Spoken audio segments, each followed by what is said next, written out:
इस bill की वजह से election commission की जो नॉमिनेशन करने का जो व्यवस्था सुप्रीम कोर्ट ने बताई थी एक अपने एक जजमेंट में 6-7 महीने पहले, कि जिसमें उन्होंने ये कहा था कि prime minister, leader of the opposition और चीफ जस्टिस ऑफ इंडिया 3 का जनों की कमेटी होगी कि जो चीफ इलेक्शन कमीशन अपॉइंट करेगा और साथ साथ उसके 2 कमीशन जो है वो भी अपॉइंट करेगा। इस निर्णय को बगल कर रखने के लिए ये जो नया बिल पेश किया है उसमें जो बदलाव लाया है, उसमें कमेटी प्राइम मिनिस्टर होगा, लीडर ऑफ द ऑपोजिशन होगा, लेकिन तीसरा मेंबर जो होगा वो कैबिनेट मंत्री होगा कि जिसको प्राइम मिनिस्टर पसंद करते हो वही उसका होगा। इसका मतलब यही हुआ कि सरकार जो चाहती है वही या चीफ इलेक्शन कमीशन होगा या कमीशन के मेंबर यहाँ पर होंगे। तो ये सरकारी कमीशन हो गया है, ये इंडिपेंडेंट कमीशन नहीं हो गया। दूसरा इसमें यह है कि पहले जो है वो इलेक्शन कमीशन को पेंशन लागू नहीं थी, अब जो है उसको पेंशन लागू कर दिया है। पहले इलेक्शन कमीशन अपना खुद सब कुछ तय कर सकता था, लेकिन अभी जो है सुविधा के बारे में जो है उस सुविधा के बारे में उनकी कंडीशन ये होगी कि जो कैबिनेट सेक्रेटरी को मिलता है वही इलेक्शन कमीशन को मिलेगा। अपॉइंटमेंट किसका होगा इसमें जो प्रावधान किया है वो सेक्रेटरी लेवल पे जो रह चुका है वही होगा। इसका मतलब ये होगा कि सिर्फ और सिर्फ आईएएस ऑफिसर इलेक्शन कमीशन हो सकता है, बाकी कोई नहीं हो सकता, ऐसी एक परिस्थिति है। और इसलिए ये बिल के माध्यम से जो है वो इलेक्शन कमीशन को कैद बनाने की सरकार ने साजिश की है। और ये साजिश करते हुए पहले से ही उन्होंने तय कर लिया था कि राज्यसभा लोकसभा के जितने भी विरोधी दल के सदस्य हैं इनको सस्पेंड किया जाएगा और सुनियोजित पद्धति से उन्होंने ऑपोजिशन के मेंबर को सभागृह के बाहर रखा और आखिरी दिन जो है चर्चा के बिना ये बिल मंजूरात की, ऐसी एक परिस्थिति है। आम जनता से हम लोग अपील करते हैं कि अगर इलेक्शन कमीशन सरकार का पपेट बन गया, मिंदा अगर हो गया, तो ये न्यूट्रलिटी ऑफ इलेक्शन जो है वो ख़त्म हो जाएगी और लोगों की आवाज़ नहीं सुनी जाएगी, ऐसी एक परिस्थिति है। 140च्या वरती लोकसभा राज्यसभेचे सदस्य सभागृहातून सस्पेंड केल्यानंतर पंतप्रधान नरेंद्र मोदी आणि अमित शाह यांनी घाईगर्दीने शेवटच्या दिवशी कुठल्याही पद्धतीचं डिस्कशन न करता इलेक्शन कमिशन या संदर्भातला असणारं बिल जे आहे ते मंजूर करण्यात आलं। Chief election commission and other election commissioners appointment condition service and terms bill 2023 हे न डिस्कस करता त्या ठिकाणी मानण्यात आलं। या बिलाच्या माध्यमातून इलेक्शन कमिशनचं ऑफिस एक सरकारी ऑफिस त्या ठिकाणी करण्यात आलेलं आहे।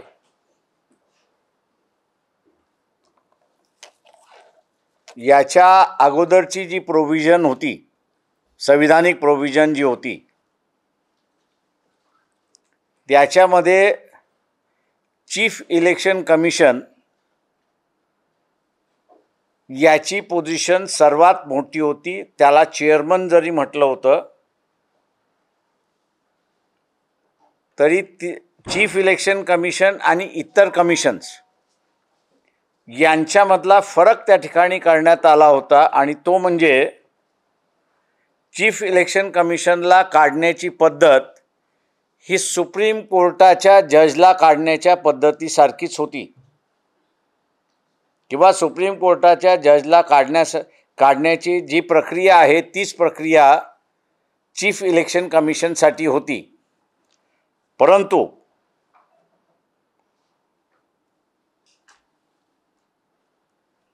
आत्ताच्या ह्याच्यामध्ये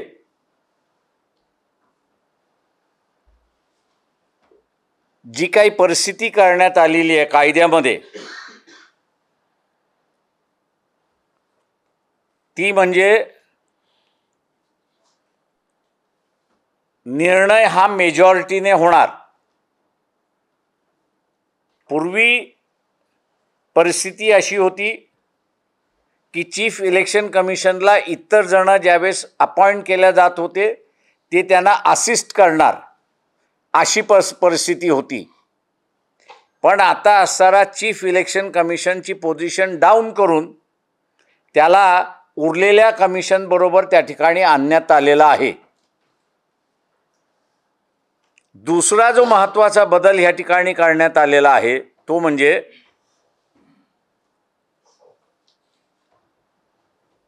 ही वस्तुस्थिती आहे की कॉन्स्टिट्यूंट असेंब्लीमध्ये सुद्धा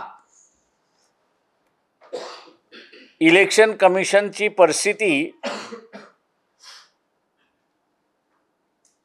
ही representation of people's act section 14 म्हणजे प्रेसिडेंटने लोकसभेची आणि विधानसभेची इलेक्शन नोटिफिकेशन दिली त्या दिवसापासून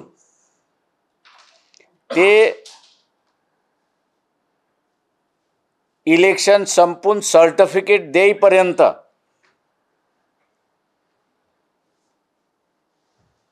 चीफ इलेक्शन कमिशन हा सोल अथॉरिटी होता.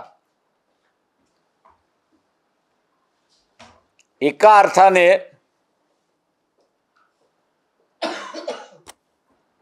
त्याला डिक्टेटरही म्हणता येईल.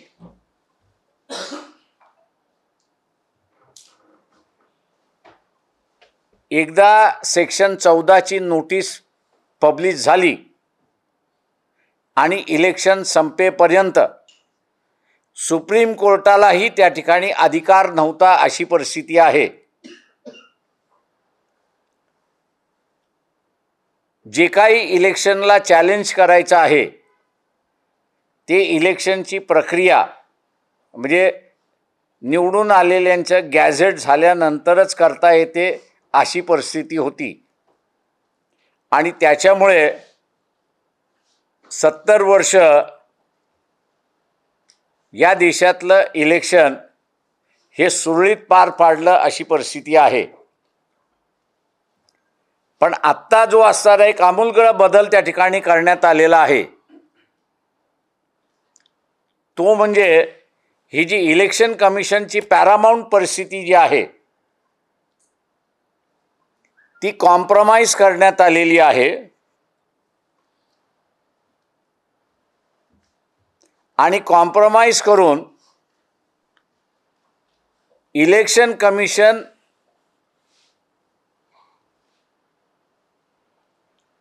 हे निर्णय मेजॉरिटीने त्या ठिकाणी घेऊ शकतात.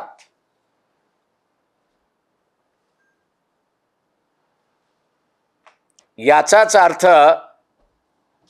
चीफ इलेक्शन कमिशनचे अधिकार या नव्या बिलाने काढण्यात आलेले आहेत.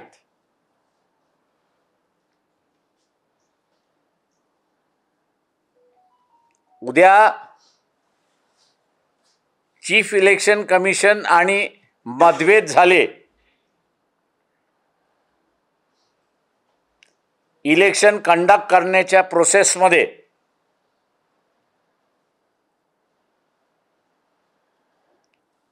पूर्वी अशी परिस्थिती होती आणि पेरी शास्त्री म्हणून असणारे जे इलेक्शन कमिशनर होते त्यांनी फार चांगल्या रीतीने असणारं हे केलं होतं की एकदा 14ची नोटीस निघाली की संविधानामध्ये कुठेही सर्टिफिकेट देण्यापर्यंत ते चक्र थांबवता येत नाही. कोणालाही थांबवता येत नाही. परंतु आता जो बदल करण्यात आलेला आहे की डिसिजन बाय मेजॉरिटी,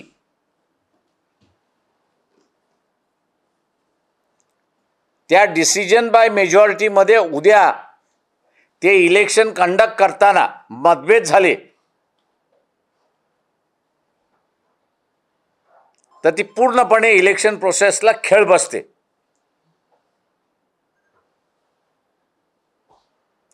म्हणजे याचाच अर्थ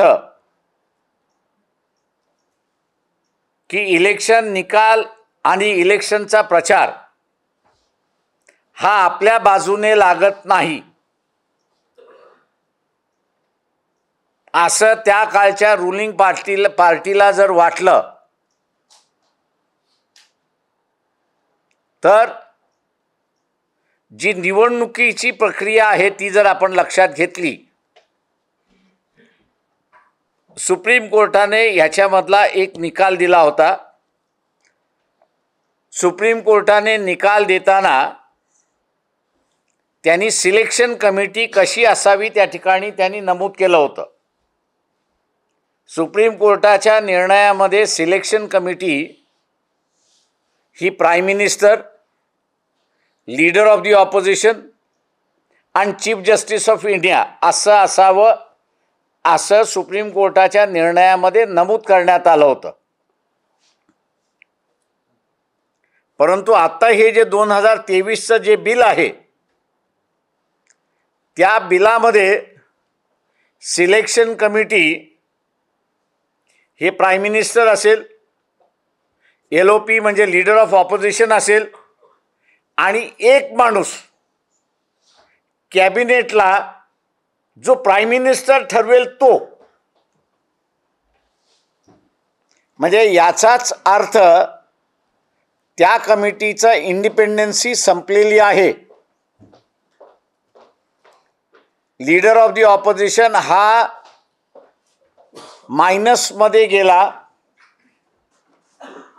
आणि प्राईम मिनिस्टर आणि त्याचा मंत्री हे मेजॉरिटीमध्ये गेले.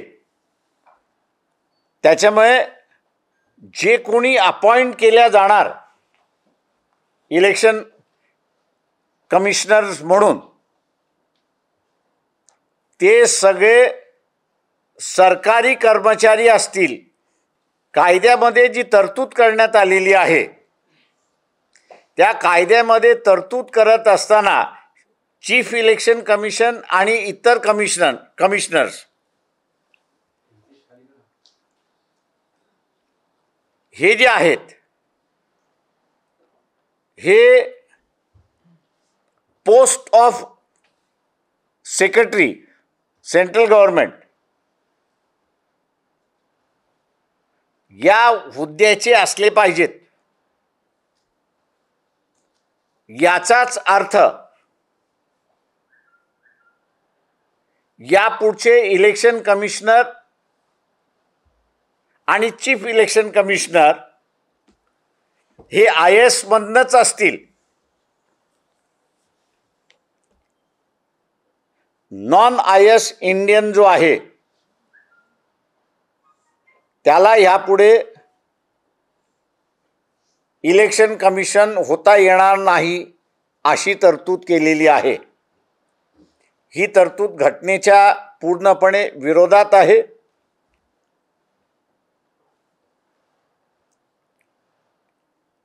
त्यानंतर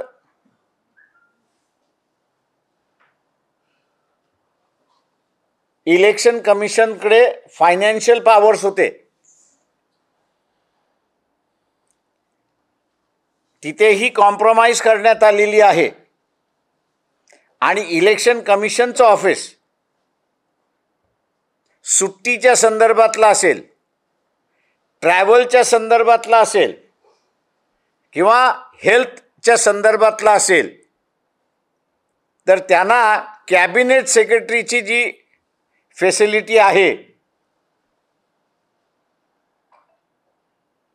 तीच त्यांना भेटेल आणि ती अप्रूव्हल सुद्धा कॅबिनेट सेक्रेटरीनी त्या ठिकाणी दिली पाहिजे. त्याच्यामुळे इंडिपेंडन्सी, फायनान्शियल इंडिपेंडन्सी जी इलेक्शन कमिशनची होती ती यातून संपवलेली आहे.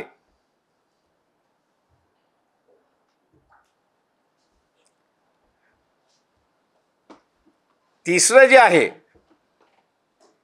इलेक्शन कमिशनला पूर्वी पेन्शन नव्हतं.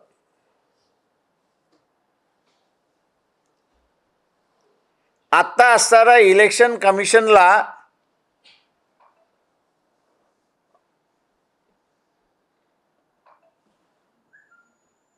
पेन्शन फंडमध्ये समावेश करण्यात आलेला आहे. म्हणजे एका अर्थाने अपॉइंट करताना तो सेक्रेटरी असला पाहिजे. तो सेक्रेटरी ज्यावेळेस होतो आणि रिटायर्ड होतो तो पेन्शन स्कीममध्ये लागू होतो. आता इलेक्शन कमिशन झाल्यानंतर सुद्धा त्याला पेन्शन स्कीममध्ये ज्या अर्थी घेतलं आहे त्या अर्थी त्याच्या अधोरेखित केलेलं आहे की यू आर नॉट इंडिपेंडंट. तुम्ही आता गव्हर्नमेंटचे सब्जेक्ट झालेला आहात.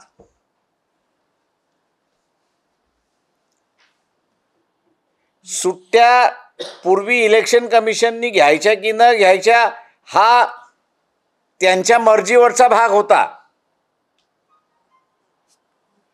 आता सुट्ट्यांच्या संदर्भात ज्या कॅडरमधनं, IASच्या कॅडरमधनं, ज्या डिपार्टमेंटमधनं असताना त्यांची नेमणूक झालेली आहे त्या डिपार्टमेंटमध्ये जे काही सुट्टींच्या संदर्भातले नियम होते ते नियम आता असणारा या नव्या बिलाने इलेक्शन कमिशनला त्या ठिकाणी लागतील. म्हणजे फंक्शनल इंडिपेंडन्सी जी होती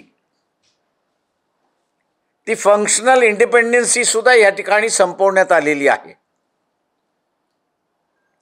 म्हणजे एकंदरीत इलेक्शन कमिशनचं ऑफिस की जे स्वायत्त असलं पाहिजे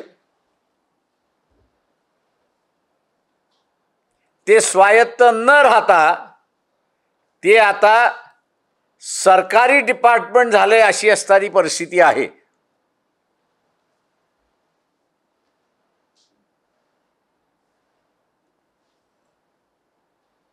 आम्ही जे बोंबलत होतो की इथे असणारा हुकुमशाह जन्माला येतोय, तर हे हुकुमशहाचं असणारं एक बिल की ज्यातून निवडणुकीचे निकाल हे हुकुमशहाच्याच बाजूने लागतील आणि ते निकाल हुकुमशहाच्या बाजूने लागणार नाहीत असं दिसलं तर इलेक्शन कमिशन मध्येच भांडणं लावून ती पूर्णपणे इलेक्शन प्रक्रिया थांबवणं हा हेतू या बिलाचा आहे. भारतातल्या सर्व मध्यमवर्गीय आणि सुशिक्षित मतदार जो आहे त्या मतदाराला आम्ही असं आव्हान करतोय की आजपर्यंत इलेक्शन निकाल झाले, कुजबूज झाली, आरोप प्रत्यारोप झाले, पण अशा पद्धतीने इलेक्शन कॅप्चर करणं बाय रुलिंग पार्टी हे कधीच झालेलं नाही.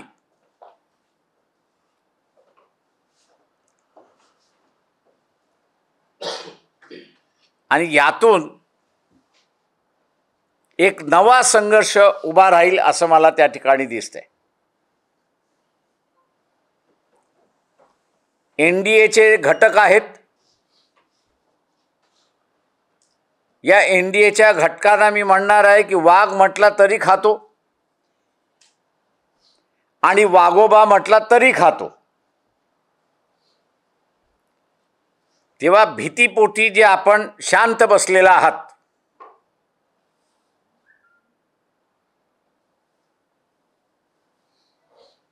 तेव्हा आपली शांतता भंग करून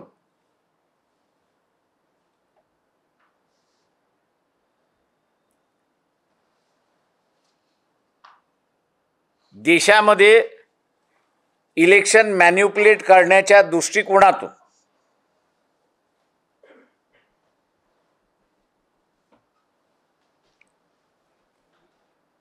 जो जुना 1991चा इलेक्शन कमिशन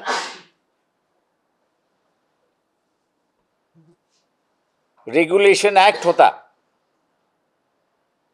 तो रद्द करून हा नवीन आणलेला आहे.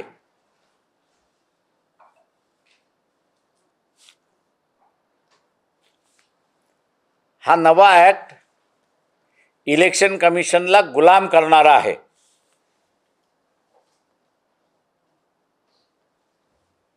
आणि इलेक्शन कमिशन गुलाम झाला तर फ्री आणि फेअर निवडणुका ज्या झाल्या पाहिजेत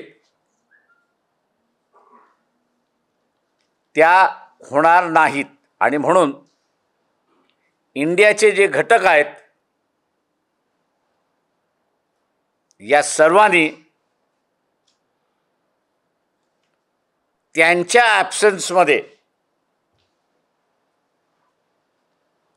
सभागृहामध्ये, लोकसभेमध्ये, राज्यसभेमध्ये मंजूर करण्यात आलं त्याला कडकडावून त्यांनी असणारा विरोध केला पाहिजे. आणि आपली पक्षाची भूमिका सुद्धा त्यांनी त्या ठिकाणी मांडली पाहिजे. एक दुसरा महत्त्वाचा बदल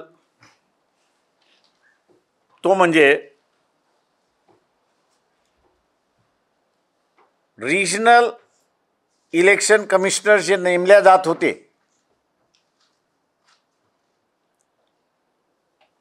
या रिजनल इलेक्शन कमिशनरला फक्त चीफ इलेक्शन कमिशन काढू शकत होता. त्याची परवानगीची गरज होती. आता रिजनल इलेक्शन कमिशनरला सरकारच काढू शकते असा महत्त्वपूर्ण बदल त्या ठिकाणी केला आहे. वरची मशनरी हातात आली नाही तर खालची मशनरी आपल्या हातामध्ये कशी येईल या दृष्टीने या बिलामधला नव्या बिलामधले तरतूद करण्यात आलेली आहे. आणि म्हणून आम्ही म्हणतोय की पूर्ण इलेक्शन मशनरी ही या बिलामार्फत गुलाम करण्यात आलेली अशी परिस्थिती आहे. पूर्वी तरतूद अशी होती की कोणीही इलेक्शन कमिशन होत होतं. प्रथा अशी पडत गेली की काही अधिकारी काही नॉन अधिकारी असे असणारे म्हणून ते इलेक्शन कमिशन होत राहिलं. आता त्यांनी असं म्हटलंय की who has hold the who has only post holders equivalent rank to secretary यांनाच फक्त असणारे इलेक्शन कमिशन नेमता येईल, इतरांना नेमता येणार नाही. That is section 5 of the new act. पण IS अधिकारी तेवढेच. ते प्रश्न असा आहे की ते सभागृहामध्ये ज्या चर्चेला येणार होतं सभागृहामध्ये चर्चेला आलं नाही. म्हणजे आलं ते कधी आलं तर शेवटच्या दिवशी आलं की ज्या दिवशी असणारा पूर्ण ऑपोजिशन ॲब्सेंट आहे त्या दिवशी आलं. त्याच्यामुळे अपोज करायला कोणीच नाही. रुलिंग पार्टीनी मंजूर केलं आणि मोकळे झाले. त्यावेळेस असणारा बदलाची चर्चा राज्यसभेमध्ये ज्यावेळेस झाली त्यावेळेस बदलाची चर्चा झाली होती. आणि म्हणून त्यांनी असणारा वेळ थांबवला होता. कारण का 2022मध्ये राज्यसभेमध्ये ते मंजुरात झालं होतं. ते लोकसभेला येऊन थांबलं होतं 22लाच. त्यांनी यावर्षी घेतलं नाही. पण आत्ता ज्यावेळेस त्यांच्या लक्षात आलं की ऑपोजिशन नाही चर्चेला घेतलं आणि संपून टाकलं.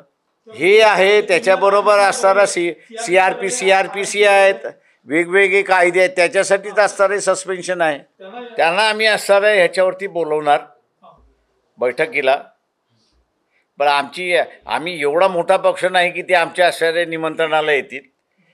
पण आम्ही निश्चितपणे त्याच्यातला असणारा प्रयत्न करू NDAच्या घटक पक्षांना लिहायला की हा एक महत्त्वाचा प्रश्न आहे. याच्यावरती तुम्ही तुम्ही बोलवता नाही तर आम्ही बोलवतो.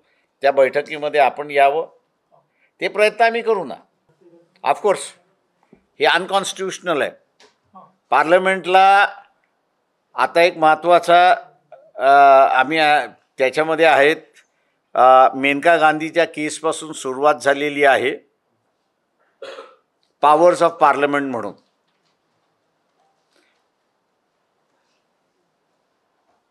संविधानाच्या बाहेर पार्लमेंटला पॉवर्स नाही असं एक सूचक वाक्य आहे. आणि ते बहुतेक आता असणाऱ्या 2-4 नवीन पिटिशन्स आहेत की त्याचं हिअरिंग सुप्रीम कोर्टामध्ये संपलं आणि हायकोर्टामध्ये संपलं तर भारतातल्या राज्यकर्त्यांना they have very limited powers. जगामधला त्यांना असणारा अनलिमिटेड पॉवर आहेत, पण इथे राज्य करताना त्यांना लिमिटेड पॉवर्स आहेत आणि त्या ह्याच्यामधला असणार आहे ते तिथे असणार आता अधोरेखित होईल. आम्ही फक्त एवढंच विनंती करतोय सुप्रीम कोर्टाला, हायकोर्टाला की तुम्ही असणारा ताबडतोब ते हिअरिंगला घ्या.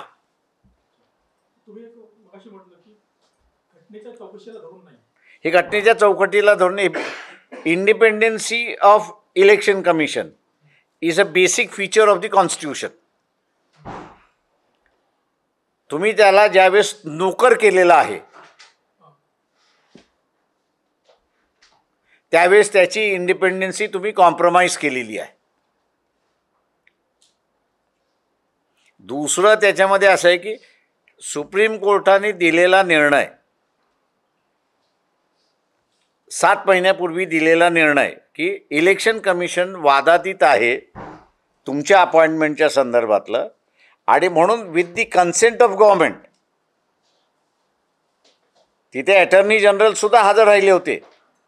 तेव्हा तिथे असणारं जजमेंटमध्ये त्यांनी असणारं हे केलं की prime minister, leader of the opposition आणि अंपायर म्हणून चीफ जस्टिस ऑफ इंडिया यातून इलेक्शन कमिशन आपण असणारा अपॉइंट केला पाहिजे. आणि चीफ जस्टिस ऑफ इंडिया हे अपॉइंट केल्यानंतर का वादातीत होणार नाही आणि 5 वर्षे ही विल बी देअर. म्हणजे 5 वर्ष 3 वर्ष जे काही टेन्युअर आहे त्याचं आहे. आता ज्या नवीन बदलामध्ये तो 65 वर्षापर्यंत राहू शकतो. शासकीय नियम जो आहे ते मी त्यांना म्हटलं ना कॉम्प्रोमाइज झालं नाही. 24च्या निवडणूक बिल लागू झालं, प्रेसिडेंटनी सही झालं, ते लागू झालं. त्याच्यामुळे आता त्यांना त्यांचे जे नियम त्यांनी केले, इंडिपेंडन्सी त्यांची जी होती, इंटरनल फंक्शनिंग जी त्यांची इंडिपेंडन्सी होती की त्यांनीच त्यांचे नियम करावे आणि त्याच पद्धतीने त्यांनी वागावं असं जे होतं ते सगळं संपलं. आता ह्या बिलाप्रमाणे तुम्ही वागा. मतभेद झाले तर पोस्टपोनमेंट, आणि इलेक्शन पोस्टपोनमेंटची प्रोव्हिजन नाही आहे. इथे असणारा जिल्हा परिषद, पंचायत समिती, नगरपालिकेची त्यांनी मानसिकता इलेक्शन न घेता पोस्टपोन करता कोर्टामध्ये गेले, सगळे झाले. कोर्टाने सुद्धा त्याच्यामध्ये फार जेवढं लक्ष द्यायचं तेवढं लक्ष दिलं नाही की का तुम्हाला विदाऊट इलेक्टेड गव्हर्नमेंट तुम्ही असणारा फायनान्सेस ड्रॉच करू शकत नाही. ही जी एक प्रोव्हिजन संविधानामधली होती ती कोर्टाने सुद्धा फाट्यावर मारलेली आहे, मी नाही म्हणत नाही आहे. आणि त्याच्यामुळे आता असणारा गव्हर्नमेंटचे हे झालं की आम्ही ग्रामपंचायत, जिल्हा परिषद, पंचायत समिती या केल्या, आता विधानसभा आणि लोकसभा आम्ही पोस्टपोन करण्याची प्रक्रिया सुरुवात केली आहे त्यांनी. निवडणुका होणार नाहीत. सेक्शन 14 हा पीपल्स रिप्रेझेंटेशन ॲक्टप्रमाणे की प्रेसिडेंट ऑफ इंडिया नोटिफिकेशन एकदा त्यांनी जाहीर केली की त्याच्यामधल्या तारखा येतात सगळ्या, तिथपासून ते इलेक्शनचे काउंटिंग होऊन सर्टिफिकेट देईपर्यंत कुठलंही कोर्ट इंटरफिअर करू शकत नव्हतं. आणि म्हणून मी म्हटलं की त्याला सोल पॉवर्स देण्यात आल्या होत्या फॉर कंडक्ट ऑफ इलेक्शन.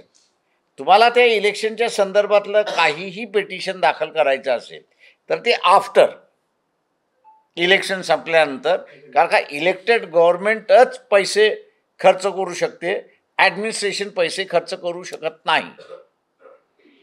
आणि इलेक्टेड गव्हर्नमेंट म्हणजे पार्लमेंट किंवा असेंब्ली.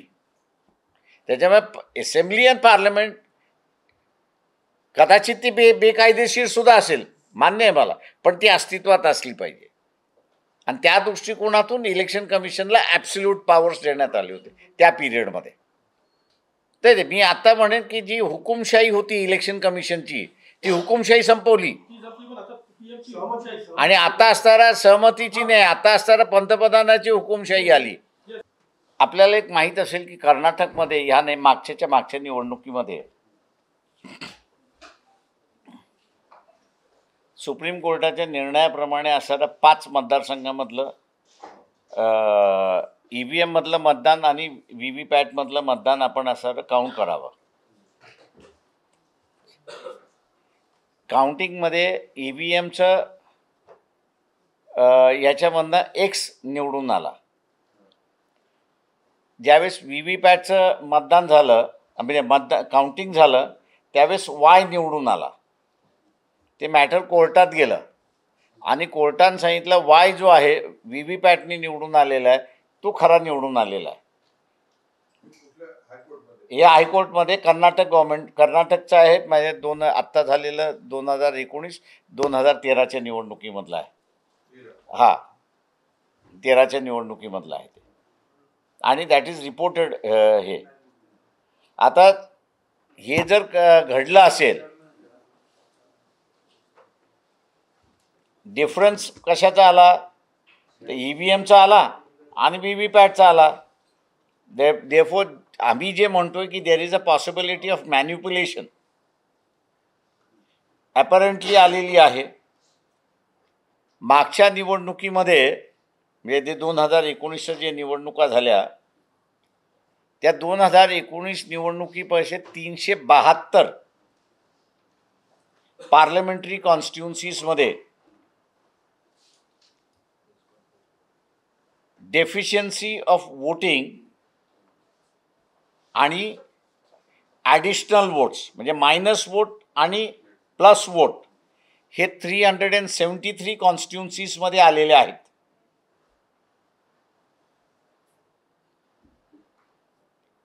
आणि काही मतदारसंघामध्ये ॲज हाय ॲज लाखापर्यंत आहेत.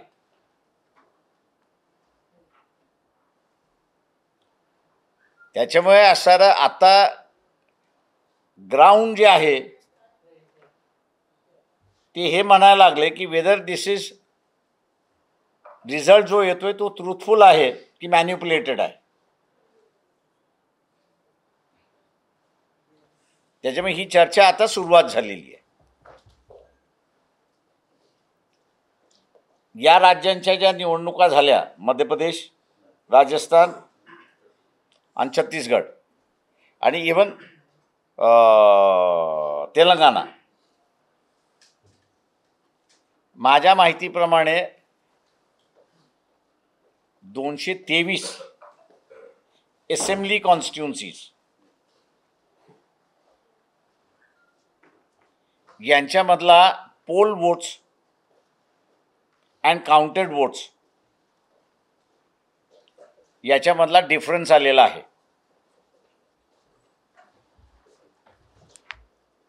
आता हा एवढा मोठा डिफरन्स येणार असेल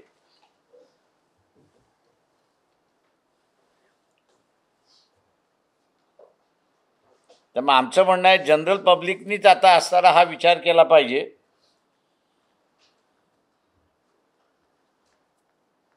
की EVM जर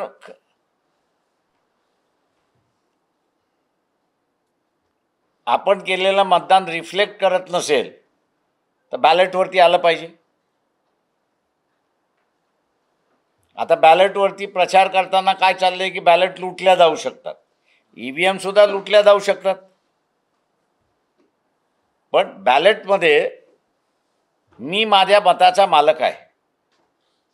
EVM मध्ये मी माझ्या मताचा मालक नाही, मी फक्त बटनाचा मालक आहे.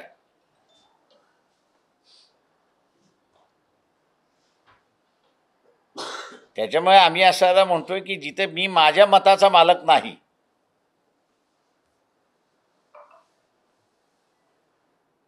तिथे ही सिस्टम तुम्ही बदला किंवा EVMच तुम्हाला कंटिन्यू करायची असेल तर माझ्या बटनाच्या बाजूला मी दाबलेलं बटन तो सिम्बॉल सुद्धा आला पाहिजे. आज मी दाबलेल्या बटन दाबतोय मी, त्याच सिम्बॉलला गेलंय का मला हे कुठे दिसतच नाहीये. म्हणून इट्स अ ब्लाइंड वोट, मी असं म्हणतोय. मी माझ्या मताचा मालक नाही ते, म्हणून आमचं सगळ्यांचं म्हणजे आमचं भूमिकाच आहे की आज काँग्रेसनी त्याच्या बाबतीत असणारं केलेलं इंडियामध्ये त्यांनी असणारं हे केलं पाहिजे की आम्ही बॅलेटवरती जो काही इनॅक्टमेंट पास झालेला आहे पीपल्स रिप्रेझेंटेशन ॲक्ट, त्याच्यामध्ये तुम्ही बॅलेटवरती घेऊ शकता किंवा तुम्हाला पाहिजे तर EVMवरती घेऊ शकता. मला अजून कळत नाही आहे की इंडिया हे जे आहे हे इलेक्शन कमिशनकडे का बसत नाही आणि तिथे सगळ्यात रजिस्टर्ड रेकग्नाइज पॉलिटिकल पार्टीजना बोलवल्या जातं. त्या रजिस्टर्ड रेकग्नाइज पॉलिटिकल पार्टीचं रेझोल्युशन इलेक्शन कमिशनच्या बैठकीमध्ये झालं की बॅलेटमध्ये घ्यायचं आहे, तर majority of the registered recognise party जे सांगतील ती पद्धत असताना इलेक्शन कमिशनला बाइंडिंग आहे. पण हा मार्ग अजून इंडिया हे का स्वीकारत नाही हा मोठा प्रश्न आहे. म्हणून मी म्हटलं की वाघ म्हटला तरी खातो आणि वाघोबा म्हटला तरी खातोय. मी काय म्हणालो की वाघ म्हटलं तरी खातो आणि वाघोबा म्हटलं तरी खातो. त्याच्यामुळे असारा हिंमत दाखवली पाहिजे की मी लढणार, जे व्हायचं ते होईल. मी अजून तसं नाही म्हणाले. सगळे घटक पक्ष आहेत, त्यांनी तिथे बाजू मांडली पाहिजे की हे जर घेणार असाल देन वी विल पार्टिसिपेट, हे जर घेणार नसाल तर वी विल नॉट पार्टिसिपेट. आणि ते आत्तापासून प्रक्रिया सुरुवात केली पाहिजे, not at the time of election. याचं कारण की इलेक्शन कमिशनला सुद्धा तुम्हाला डिसाईड द्यायला वेळ द्यावा लागेल. तुम्ही 15 दिवस इलेक्शनला आणि तुम्ही म्हणणार आहात की नाही आम्हाला आता असताना बॅलेटवरती यायचं आहे, त्या ह्याला इलेक्शन कमिशन बाइंडिंग राहणार नाही. कारण का his first duty is to conduct the election. आणि कायद्याच्या ह्याच्यामध्ये कंटिन्युटी ऑफ द हाऊस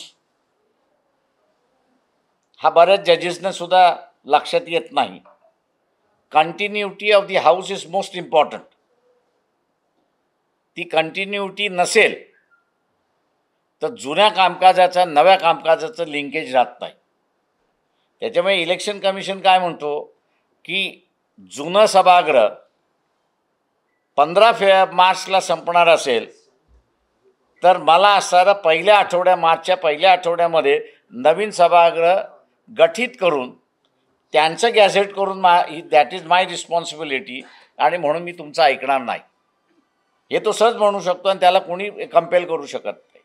तुम्ही आत्ता बसून त्याला कंपेल केलं तर त्याला वेळ आहे ते डिसाईड करण्याचा. आज निवडणुका कधीच रद्द होत नाही, पण तेवढी डेअरिंग कुठलाच करणार नाही. No commissioner will take that daring. याचं कारण की मग त्याचा राजीनामा मागण्याची प्रक्रिया सुरुवात होईल. प्रश्न असा आहे की पब्लिक ओपिनियन हा जो आहे, आणि समजा 30 पॉलिटिकल रेकग्नाइज पार्टीज आहेत, या 30 रेकग्नाइज पॉलिटिकल पार्टीजपैकी 25 रेकग्नाइज पॉलिटिकल पार्टीनी सांगितलं की आम्हाला बॅलेटनी पाहिजे. That decision is binding. 5 जणांनी जर म्हटलं दॅट इज नॉट बाइंडिंग.